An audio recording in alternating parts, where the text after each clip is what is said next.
Hello, c'est HR, votre chroniqueur. Alors tout d'abord, j'espère que vous allez bien. Vous avez remarqué, j'ai mis un t-shirt ambiance japonaise car je vais vous parler d'une coproduction japonaise.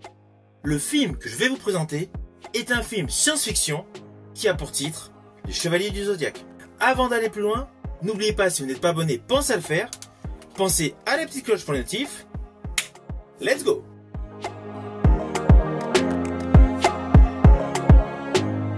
Alors ce film, Les Chevaliers du Zodiaque, alias The Beginning Night of the Zodiac, est sorti en 2023. Alors perso, j'étais totalement passé à côté au cinéma. D'où ma séance de rattrapage avec le Blu-ray. Le film n'a pas du tout rencontré le succès escompté. Il a eu beaucoup de critiques négatives. Pourtant, ce film n'est pas si mal. Avant de rentrer dans les détails, voici le pitch.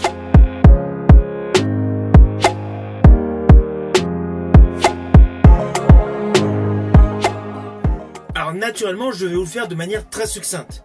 Car dès le début du film, nous découvrons des personnages à l'âge enfant. Là, une petite fille se fait enlever et nous avançons dans le temps pour nous retrouver dans un combat en plein cœur d'un octogone.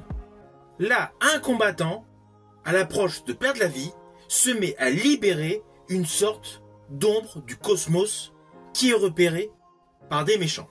Assez rapidement, ce combattant rencontre Dokrath, Alman et Kido, qui l'ont emmené dans un repère secret, lui précisant qu'il doit protéger Sienna, la réincarnation d'Athéna. Et là où cela devient complexe, c'est qu'en fait, la mère de celle-ci cherche à la capturer. En fait, le pitch de base de ce film nous relate la constitution des fameux Chevaliers du Zodiaque, série animée qui a bercé ma jeunesse. En fait, lorsque j'étais enfant, il y avait le dessin animé Les Chevaliers du Zodiaque, qui était une adaptation du manga Saint Seiya de Masami Kuramada. Ainsi, ce film est une version live action de ces personnages. Film américano-japonais, réalisé par Thomas Baginski, avec un casting international. Nous retrouvons dans les rôles principaux l'acteur Sean Ben, Famke Janssen, Mark Dacascos, Madison Iceman et naturellement dans le premier rôle, Mac Kenyu, que vous avez pu voir au cinéma dans Pacific Rim Uprising et à la télé dans One Piece. Ainsi, le casting de ce film a un côté hypant, car Sean Ben, personnage emblématique de Game of Thrones, mais surtout second couteau de beaucoup de beaux films, comme Jeu de guerre avec Harrison Ford, apporte une plus-value à ce film, comme la présence de Mark Dacascos. Il fut un temps où il était considéré comme le successeur de Brandon Lee, avec des films comme Le Crying Freeman, Le Pacte des Loups, En sursis, L'île de Dr Moreau, ou tout simplement Double Dragon. Son visage emblématique a marqué l'histoire du cinéma sur plusieurs décennies. Ainsi, le casting rayonnant autour de Mac Kenyu apporte un plus à ce film, avec de surcroît un Nick Stahl radicalement différent de sa performance dans Terminator. Oui, lorsque je dis Terminator, c'est Terminator 3, le soulèvement des machines. Ainsi, concernant la composition du casting de ce film, c'est plutôt bon. Une grosse partie des effets spéciaux est extrêmement bien réalisée, mais il y a malheureusement ici et là des petits détails visuels qui ne sont pas top. Je pense notamment, vers le début du film, la séquence, on voit un véhicule dans la pénombre avec des explosions. Là, l'effet maquette, l'effet caméra, l'effet ordinateur est un petit peu trop visible. Mais outre cette séquence qui a un petit peu gâché l'intro du film, tous les effets visuels de ce film sont de qualité. Toujours sur la partie positive de ce film, les paysages et les armures. Le design est assez sympa, comme les attaques. Les attaques sont bien conçues.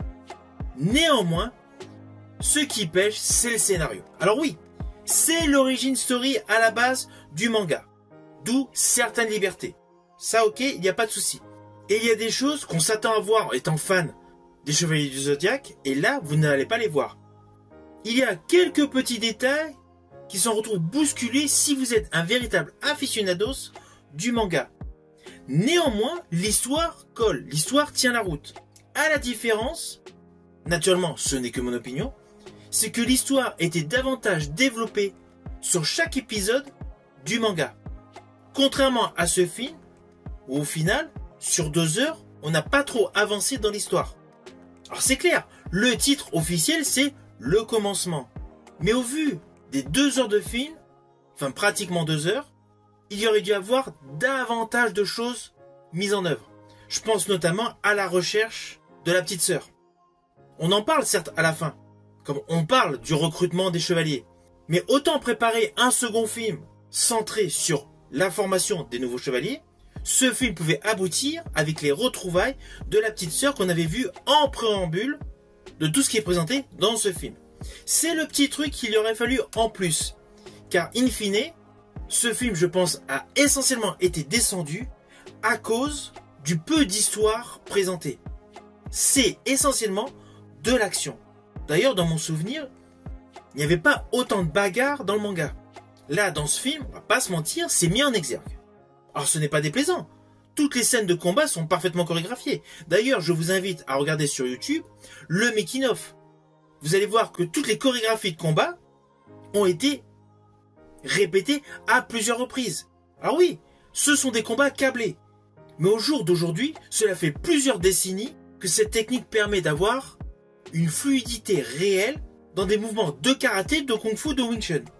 De ce fait, cela ne me gêne absolument pas que pour un film SF, on ait utilisé des câbles. De ce fait, dans ce film, vous allez voir beaucoup de scènes de combat, et du coup, on en oublie l'essence même du manga Saint Seiya. Dans le manga originel, il y avait beaucoup plus de profondeur, beaucoup plus de philosophie, et essentiellement, une référence à la mythologie. Là, elle y est, la référence à la mythologie, mais de manière beaucoup plus succincte. Ce film s'est véritablement transformé en action movie. Alors, en ce qui me concerne, j'estime que c'est tout de même un bon divertissement. Ce n'est certes pas le super film, c'est clair, surtout si on recherche vraiment la corrélation avec le manga, mais bon, toute adaptation en prise de vue réelle est normalement assujettie à beaucoup de modifs. De ce fait, ça passe. Mais là, comme je vous l'ai dit, il y a certains effets visuels, comme celui avec la voiture, qui est raté au début. Là, cet effet visuel, il est raté. Et que le côté combat est majoritairement mis en avant, cela a cassé forcément l'impact que ce film pouvait avoir. Ceci dit, l'entraînement de Sonya est totalement fidèle à celui représenté dans le manga, avec justement, à ce moment précis, des effets visuels de qualité.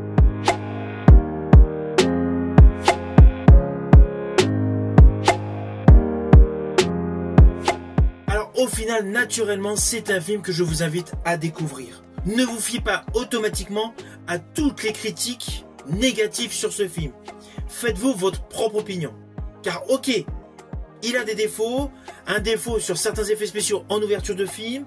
Certes, les scènes de combat sont mises en exergue par rapport à l'histoire. Il y a des divergences avec le manga, mais le film est correctement réalisé avec de surcroît un casting plaisant. Car in fine, le casting colle. Tous les protagonistes de ce film croient en leur rôle. C'est une plus-value à ce film. C'est pour cela que j'ai voulu vous parler de ce film. Film que je vous invite à découvrir, soit en VOD, ou tout simplement comme moi, par le biais de support physique, DVD ou Blu-ray.